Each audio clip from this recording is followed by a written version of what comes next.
Well, I've just finished high rank of Monster Hunter Wilds, and I think I can finally say Monster Hunter as a franchise has a problem. You just can't recapture the magic.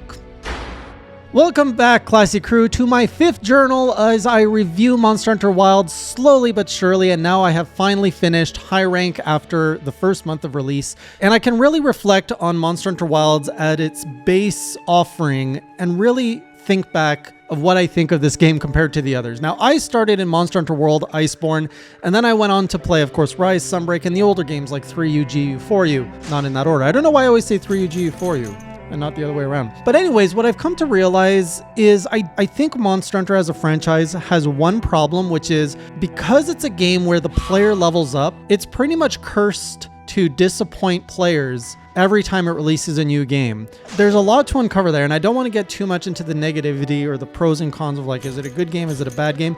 I think we can all objectively say Monster Hunter Wilds is a good game. It's a fun game. I had a good time with it, but it doesn't make me feel the way Monster Hunter World did. I think a lot of people, from my brief little sample size of just talking to my community, it's the same thing. When you ask people what is the best Monster Hunter game, they're all going to give you a different answer depending on how long they've been playing the franchise. One thing I feel that we never really ask people when we're trying to assess what is their best Monster Hunter game is which Monster Hunter game in the order that you played is the best. Is it your first Monster Hunter game, your second, your third? And I think if we ask the question that way, most people would probably say either their first or second. And I say that because technically my first Monster Hunter game was 3U and I didn't like it. I returned the game back when I tried it over 10 years ago. But what I really considered to be my first Monster Hunter game is World. And I loved it in a way that I don't think I could have loved it if I was already a veteran of the series, because I talked to a lot of people who were veterans of the series who don't really see World through the same rose-tinted color glasses that I do, because it was my first experience. And Wilds right now is going to be many hunters' first experience with the game, and that's probably going to be their favorite version of the game. The only exception I can think of in the franchise where this may not have been the case, where a successor was absolutely put on a pedestal as this is better than what I had, is pretty much those who started in 3rd gen and went to 4th gen. So anyone who went from Tri or 3U to 4U, that's the only generation where I saw people saying this is a 10 out of 10. Like 4U is hands down better than 3U. And maybe you'll disagree. I'd be interested to hear about 3rd fleeters and what they think. But as a whole, like, how can a franchise as popular and as big as Monster Hunter get over this struggle or this problem? Ultimately, I don't think that they can, and I don't think they need to, because when you look at the franchise, it sells more and more every generation. It's becoming more accessible. And in the process, it is alienating a little bit or causing friction with a certain veteran base that's looking to recapture that magic or the difficulty or whatever it is they're looking for. And so I don't think it's a problem that needs to be solved, but I think it's a problem that's worth addressing, that your first Monster Hunter game will probably always be the special one, and you're never going to be able to recapture that magic. The rest of the games are just going to offer more surprises, more fun, and things like that. Just like how I'm playing Wilds, and I'm like, okay, this is fun. Oh, that's a cool new monster. That's a cool new mechanic. But at the same time, I was like, I wish I could feel that thing I felt so many years ago when I first discovered this franchise. And I just don't think that's going to happen. And I've come to accept it as that's just how it is.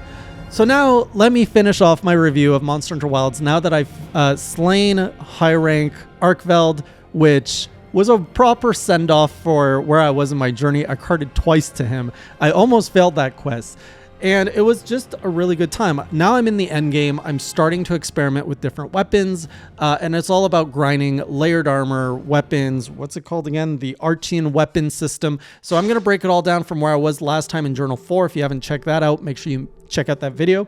I was already starting with the sword and shield just to start getting the sense of a new weapon, because at this point I'm just in a grind phase. I have to pretty much investigate what's going on with all of the storms.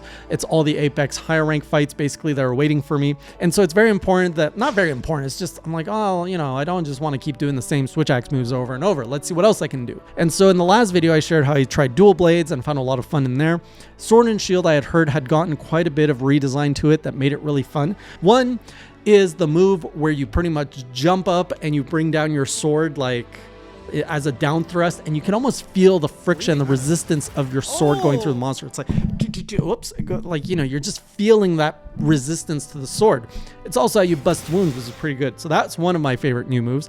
And the second is the slide. Oh, I love that. So you're like hacking away at the monster, and then you just can like slide between its legs and slice it upwards, and it also helps you reposition. It reminds me a lot of the Valor move that you get like of the backflip in GU, and it came actually really. So I practiced the sword and shield on Otogaron and Sheiwu, and it was good. Like I was having a good time, but it wasn't giving me that wow. It's good, but it's not like dual blade disgusting. I feel it's a lot more maneuverable, a lot faster than switch axe, while still giving me more control than dual blades. And I say that because dual blades just feels like, what the heck is going on? I'm all over the place. There's numbers everywhere. I'm winning, but what the heck's going on? Sword and shield is that nice little slower of like, okay, I know what's going on. I know what I'm doing. I'm going to block here. I'm going to attack here. I'm going to slide there. It's more of my level of speed at the age I'm at. So the first real new hunt with the sword and shield was the higher ranked Jin Dahad, and I am so happy that I pulled out the sword and shield for this, because so I fought him in low rank with the switch axe, and I got a certain sense of what the fight was. But in sword and shield, it felt so much more fluid because it's a nice long monster. It's big, and so you can slide under its legs. You can like dodge when it's bringing down its leg, and you're just hacking away at it. And there's a certain sense of satisfaction because you're constantly moving all over the monster and just like just slicing them up from every direction. This time I knew that I had to like break all of like those basically the fridge parts of it that make it freeze things, and so all of that felt just super satisfying, and I was having a really good time with that. Another thing that I'm just gonna like throw in a bunch of random things as I was streaming and exploring things. So at this point, the title update 1 trailer had dropped, and I had seen in there that you could customize camps. I was like, oh, I didn't know you could do that. And people were like, of course you can. You can already do that now. So I'm like, okay, let's give that a try. And so I went to customize my camp, and I got so overwhelmed by the amount of options. There are more options to customize my camp than to customize like my outfit. Like if you look at my wardrobe, I have maybe like 5 shirts and like 2 pants. It's not a hard decision to figure out what I'm going to wear every day.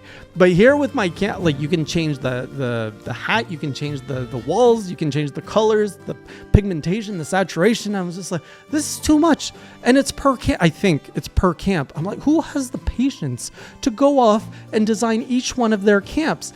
And another reason that it makes me feel even more pointless to do this is because so many of my camps get destroyed. Like if you're only doing this on your safe camps, okay, that makes sense.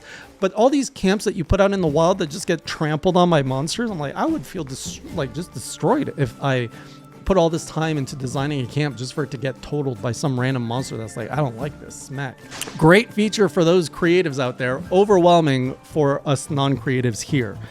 After that, I want to try another weapon, and I hadn't dabbled too much with the guns.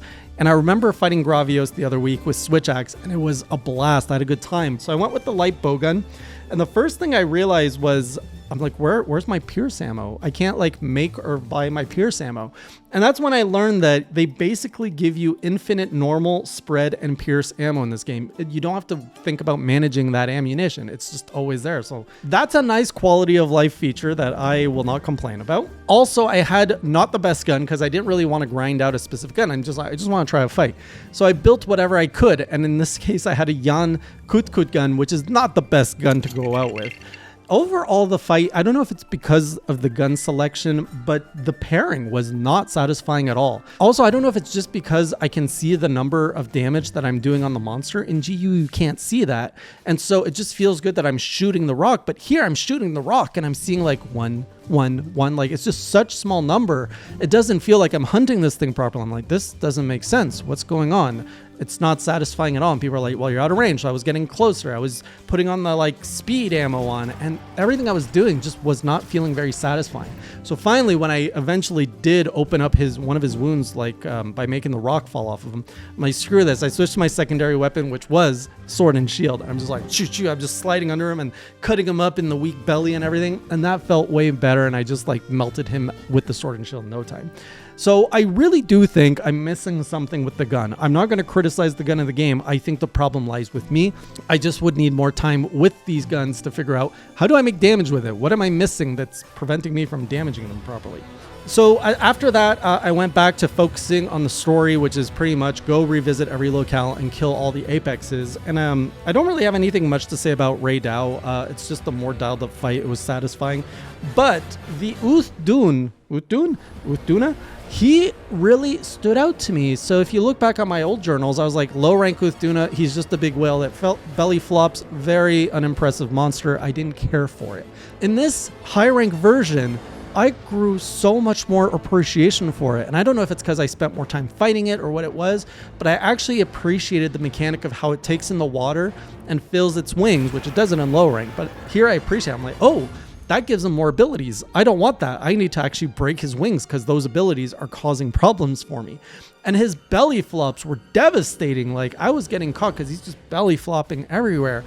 So it was a way better fight for me. And even at the end, there's a part where he's like swimming off in the distance and you could like try to bring a sunken ship down on him. I didn't realize I had to push the button twice, so I actually missed him and I was so frustrated because I was like, oh, I understand what I can do here, and I went to do it and my timing was off.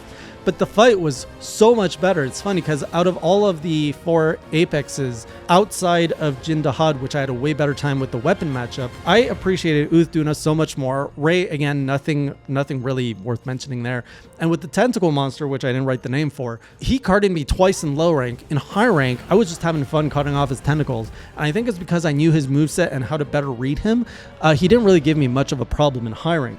So after all of this was done, I was like, okay, these fights were taking me 20 minutes. I'm like, this is not right. Everybody on my like YouTube channel is telling me this game is easy and it takes them 5 to 10 minutes. There's clearly something I am doing wrong if my fights are now 20 minutes. And people are like, it's because you don't upgrade your gear, son. And so I'm like, okay, let's go see what. And at this point, for reference, I was using the Lalabarina switch axe, the first one you get in high rank. So not the strongest weapon to go. And I have, to this point, not slotted any decorations in my armor and not optimized any of my armor for any kind of offensive skills. So take that with what you will. That's what I've been working with up to this point. So I'm like, okay. And so I actually I'm like, okay, what can I build with what I have? Which is kind of the approach I go to games. I don't really, in these games, I don't grind. And so a lot of the times I rarely have any mats to craft anything useful, because I fight a monster once or twice and then I progress. And so I go to my menu of switch axe. I'm like, what can I build? The answer was almost nothing.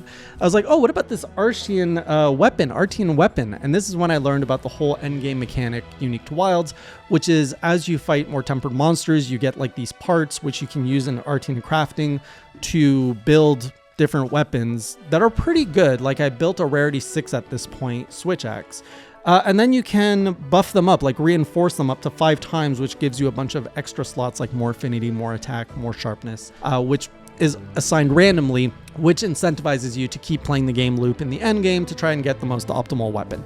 I've never fallen deep into those mechanics in Monster Hunter, but I appreciate them. I like them. I like that element of randomness, which kind of keeps you playing and trying to get the best weapon if you're all about that. I got this rarity 6 Artian weapon. I changed all of my values for my attack to the non-bloated one so we can compare apples to apples. And I think my Lalabarina axe, the attack was like 150. And after everything I did with the Artian weapon, it got it up to like 220. So that's a significant boost in attack right there. And then I started to look at my decorations and people are like, you have not slotted your decos until now. I'm like, no. So I love how the menu makes it so simple for decorations. Like before in all the other Monster Hunter games that I can remember, the decoration system was like, you have to click the slot, you have to go here. Here you can see all your weapons, all your armor, you can see all the slots, and it's so easy because you're pretty much slotting as you go, so you can see exactly how many open slots you have, what's where your offensive ones that are now all on the weapons, the defensive ones are all on the armor. I really love what they did here, and I hope that that is the standard going forward. So yeah, I got a few skills. Like again, I didn't meld any decorations or try to optimize. I think I put in Rapid Morph, which is nothing compared to the Sunbreak version of Rapid Morph. I think I put a little bit of Evade extension in there, and I just kind of slotted in whatever I had that I felt would make me do a bit more damage. So with all that done, I'm like, okay, let's go. And I went after Gore Magala, which got the best introduction of any monster in this game, and I think it might be the best Gore Magala introduction of the franchise. The The way they introduced him was so perfect. Like the cutscene starts off like the music is very sinister, and then you're getting like this like demented Yan Kutku who's, I'm like, am I gonna fight a frenzied Yan Kutku? What's going on? Then a frenzied Nursilla shows up, and I'm like, what's going on? And then they're fighting each other, and it just like they look like zombie monsters at this point. That's what they look like when they're frenzied in this game. And then the hunters are kind of like in shock and scared of all this, and then they're like, well, we have to like proceed, and so then the Gore Magala shows up. I might be misremembering the order of things, but anyways, the Gore Magala shows up, and in the wilds, I just love his cloak. Like I love how things, like it's a more realistic. Rise Sunbreak was not as focused in its art style, was not as focused on the realism as like World and Wilds, and Gore Magala in this art style is stunning in HD. This is the best version of him in terms of design that I absolutely love. What I don't love is the freaking map that they give you to fight him. So Gore Magala is best fought in a big open area, and I don't know why they decide to introduce him in the smallest, tightest cave. He's a big, scary monster. Okay, maybe that's why, because they wanted to make you really feel like you had to be up close to him. But yeah, I couldn't get away from him because you're fighting him inside a cave. It's very claustrophobic, and it's pretty hard. He got me to cart a few times. But otherwise, the fight was good. It's Gore Magala in all of his glory, so I really liked it, and I got his armor set. So I can't really say much more about the fight other than it was a good challenge. Probably took me close to 20 minutes. It was like 17 minutes, I think. But there was also another stupid monkey that we had to fight in there. I don't know why they threw up Laganga in there. It really kind of ruined the fact that when I killed Gore Magala, I didn't get my victory music. I was like, what the heck's going on? They're like, the chat's like, you got to go kill the other monster. I'm like, are you serious? I got to go kill a random monkey to get my victory music on Gore Magala? That is the dumbest thing. I don't know why they introduced to, like, if anything, give me the monkey, let me kill the monkey, and then give me the Gore Magala. So when I kill it, I get the victory music. That was a huge faux pas on Capcom's part. I don't know why they would take away your sense of victory there. Also, where's my proof of hero? Like, how has this game given us so much and not given us a proof of a hero? I want to believe it's because they recognize there is no single moment in this game where you merit proof of a hero, because you have so many weapons and skills. You don't need the proof of a hero buff to take on any monster, and I think they're saving that for a title update with a really hard monster where we're going to need that proof of a hero buff. With Gore gone, I pretty much have one last monster to do, and at this point I have to grind up my hunter rank to 40. So I did a few more things, including some side quests, which brought me into the arena with some Hirabamis and another quest with some Ajarakan. Is that really what they're called? I always call them monkeys, so I don't stop to think of what their names are. So the Hirabami, this was the second time I fought them. I fought them once in low rank.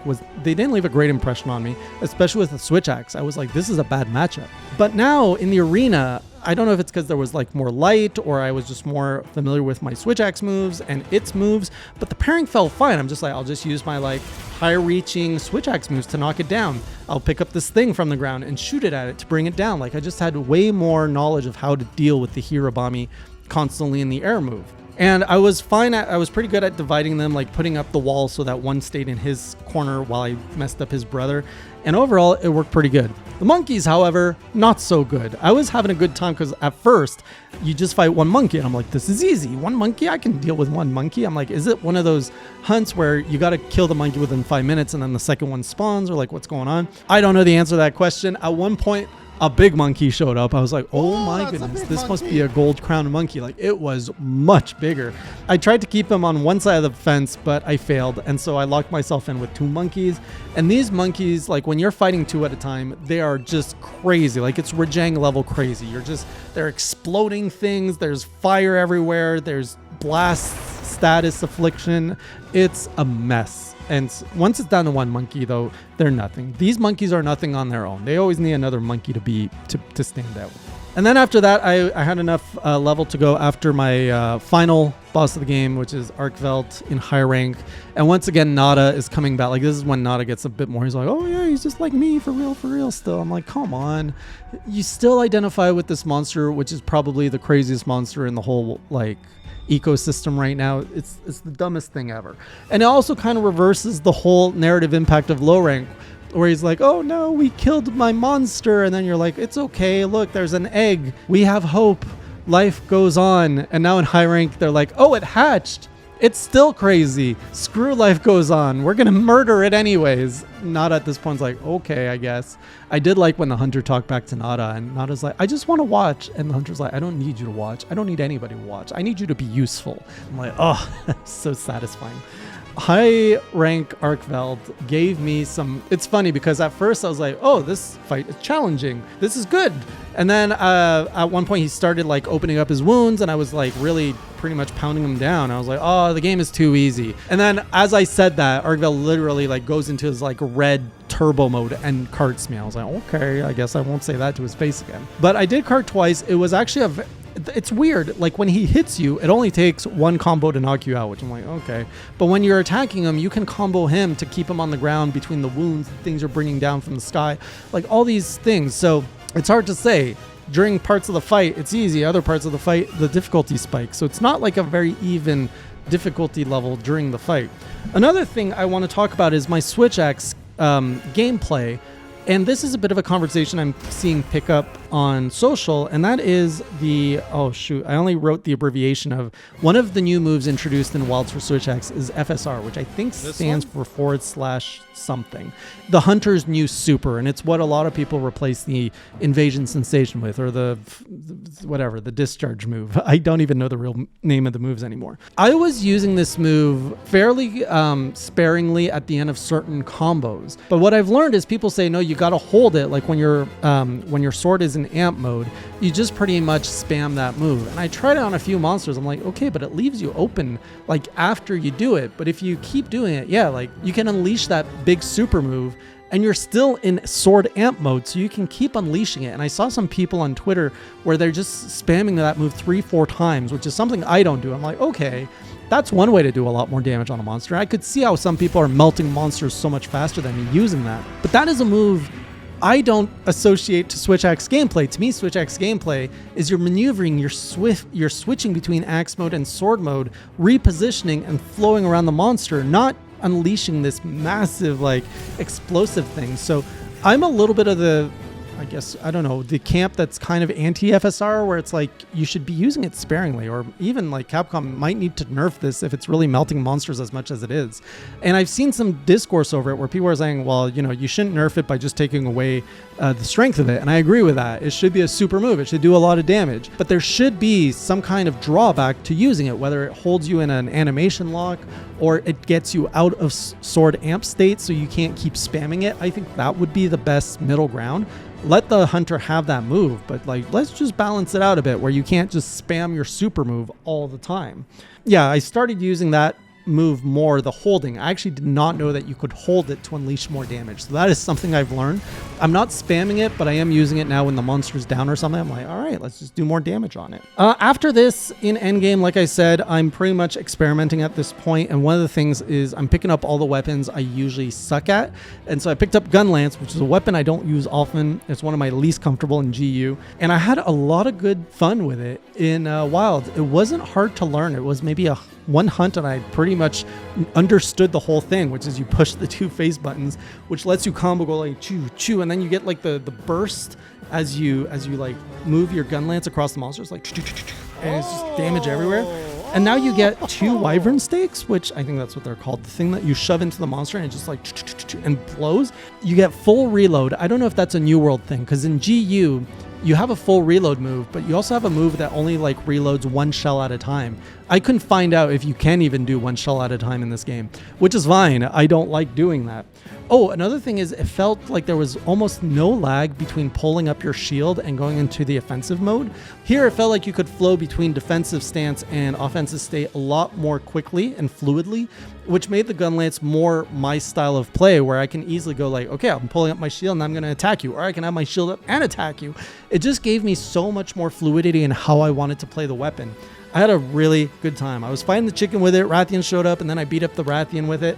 And it just, I also understood that like, I don't need to get out of the way for anything. And it felt more comfortable in this version of the game where I felt like I had the mobility to just stand there, turn around, keep poking it, stand behind my shield, and not have to worry at all. Like my instinct is always to dodge as a Switch Axe user.